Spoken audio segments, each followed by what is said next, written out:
ગીર સોમનાથના કોડીનાર પોલીસમાં વડનગર ગામના જેસાભાઈ નામના ફરિયાદે નોંધાવી હતી કે તેમના દીકરાનું બાઇક વેરાવળ ડારી ગામનો અમર હાજી જીકાની નામનો શખ્સ લઈ ગયો હતો અને 3.40 લાખનો ચેક આપ્યો હતો, જે ચેક બાઉન્સ થયો હતો. એમને એક પણ રૂપિયો મળ્યો નથી. ત્યારે જૂનાગઢના મંત્રીના ફરિયાદી પણ આવી જ રીતે પોલીસ સ્ટેશન પહોંચ્યા હતા અને તેમનું કહેવું હતું કે કોઈની ભેંસો તો કોઈના બકરા તમામ વસ્તુની ખરીદી કરતો હતો અને ચેક આપતો હતો, પરંતુ તમામના ચેક બાઉન્સ થતા હતા. ત્યારે વંથલી પોલીસનો પણ સંપર્ક કરવામાં આવ્યો હતો.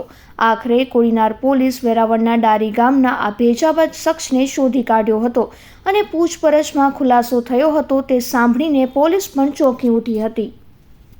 મેં પોલીસને ફરિયાદ આપી, મારા છોકરાનું બાઇક છે ને એ ચેક આપી અને બાઇક એ લઈ ગયો. 3,40,000નો ચેક આપ્યો હતો. ચેક 2 વખત રિટર્ન થયો અને અત્યારે નથી ઓલું કહેતો પૈસા નથી આપતા. કોણ લઈ ગયું? અમર હાજી જીકાણી, ક્યાં ગામનો? ડારી. બાઇક કયું હતું? બાઇક હતું કોન્ટિનેટર GT 650cc engine, royal Enfield કંપનીનું. તો શું પોલીસે શું કર્યું છે? પોલીસે સહકાર આપ્યો? હા, અમને સહકાર આપ્યો. એને ગિરફ્તાર કરીને લઈ આવ્યા છે, કંસમાંથી લઈ આવ્યા છે એમ કહે છે. સાહેબ, આરોપીને તમે બાઇક આપી ત્યારે તમે રોકડની માંગ નથી કરી? અમે કરી હતી, પણ એ એમ કહેતો હતો કે મને અનુકૂળ નથી, મારી પાસે નથી ને તમને મળી જાય પછી તમારો શું પ્રોબ્લેમ છે. અને એમ કહેતો હતો કે હું મોટો કોન્ટ્રાક્ટર છે, મારે 70-80 લાખના કામ હાલે વેરાવળમાં, એટલે છોકરો મારો ભોળવાઈ ગયો એના ઓલામાં. પછી સાહેબ બીજું? પછી તો બીજું તો શું કરવાનું, અવારનવાર કર્યા તો એ ફોન ઉપાડી લે છે અને કહે છે તમારા પૈસા આપી દઉં, પણ પૈસા આપતો નથી. ને આવા તો અત્યારે અહીંયા મારા જાણવા પ્રમાણે ઝાઝી ફરિયાદીના નામની છે. 60 ફરિયાદ તો ફરિયાદીઓ આવ્યા. પણ મેં પીપળાના પાંદમાં ભેહું મૂકેલું અને મને ફોન આવેલો 17 તારીખે ને સવારે 18 તારીખે આવેલા. આવ્યા પછી મને કે અધિકારી હું માણસ છું, પોલીસ ગવર્મેન્ટની ગાડીનો બોર્ડ મારીને આવ્યો અને હું ઝાંઝડા ચોકડી માથે ઓફિસ છે કે 35 લાખનું બિલ આવે. 35 લાખના બિલમાં એ કે અમે રોકડ રકમ ન દઈ શકીએ એટલે તમને ચેક આપીશ.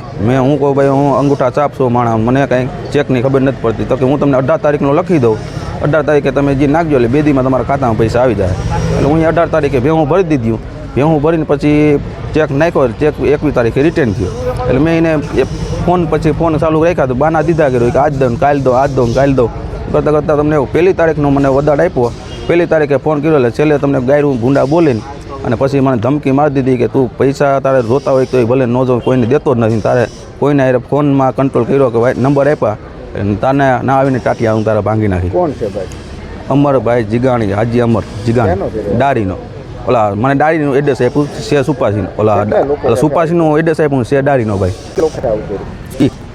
એને લગભગ તમને અહીંયા 20 થી 25 જણા પાકા છો. હા, વંથલી તાલુકામાં અમારે એક સોનાડી ગામના છે ભાઈ. કોના નામનો હતો છે કે એના નામનું? એના નામનો? હા, મારા ખાતામાં જમા કરવાનું કીધું હતું મને.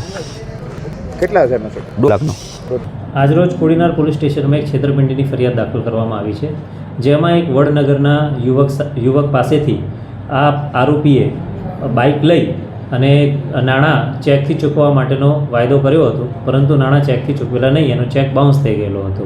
ત્યારબાદ અવારનવાર ફરિયાદીને વાયદાઓ કરતો હતો કે હું એક અથવા બીજી રીતે અને નાણાં ચૂકવી આપીશ, પરંતુ ચૂકવેલા ન હતા. આ મુજબની ફરિયાદ કોડીનાર પોલીસ સ્ટેશનમાં આજે લેવામાં આવી છે. આરોપીનું નામ છે અમર હાજી જીકાણી, જે પોતે ડારી ગામનો છે. આ તપાસ દરમિયાન બહાર એવું આવેલું છે કે આ જે આરોપી છે એ 59 જેટલા જુદા જુદા વ્યક્તિઓ સાથે પોતે છેતરપિંડીની કબૂલાત કરી છે. એ જુદા જુદા ગામના વ્યક્તિઓ પાસેથી કોઈપણ પ્રકારની વસ્તુ વેચાતી લઈ લેતો હતો, જેમ કે તે ભેંસ, પાડા, બકરા, મોટરસાઇકલ, પથ્થર, લોખંડ, કોઈપણ વસ્તુ જે વેચાતી મળતી હોય તેને જેને વેચવું એનો સંપર્ક કરી અને એને ચેક આપી અથવા તો બીજા કોઈ પ્રકારે એને વાયદો કરી વસ્તુ લઈ અને પાછળથી નાણાં ચૂકવતો ન હતો.